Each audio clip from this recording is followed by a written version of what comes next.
UFC is finally back this weekend and this main card is loaded, so let's get into it. For the main event, we have Imavov headlining in his adopted hometown for the very first time. And he'll be stepping into the octagon on a 4-fight win streak, including a stoppage over Adesanya last year. Across from him will be Kaio, who's undefeated in the UFC right now and is coming in fresh off of a statement win over Jerry Cannonier. And both guys are actually in the mix right now for that first crack at Chimaev, so expect a high-stakes, very tactical middleweight class. When the co-main will have Benoit Saint-Denis taking on Kaio's teammate Mauricio Ruffi. Saint-Denis is somewhat of a fixture in Paris. He bounced back in May with that dominant sub-win after tough losses to Poirier and Moicano. And Ruffi's part of one of the top teams right now, the Fighting Nerds. He's a Contender Series product, and he actually scored one of the knockouts of the year over King Green with that spinning heel kick in March. Now, Saint-Denis is extremely aggressive.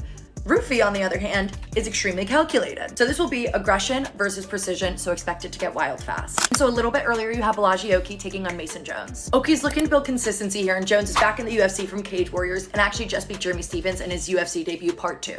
But both of these guys are volume lightweights that will absolutely push the pace. You also have Modestas Bukauskas versus Paul Craig in the classic striker versus grappling matchup. Of course, Bukauskas will always want to keep it standing, whereas Craig is always live inside the distance. But he has yet to win a single decision in his 9 years in the UFC. But right before that, you have Axel Sola versus Rhys McKee, a late addition to the main card. This is an unbeaten, extremely interesting French prospect who plays the piano and chess in his free time, now making his UFC debut against vet Rhys McKee, whose own debut was against Khamzat Chimaev, so God bless him. This will be experience versus momentum here. Hayden and Nolan have been absolutely crushing it on plays this year. So if you want all of their plays for this weekend for free, comment Paris below and we'll DM you an access code.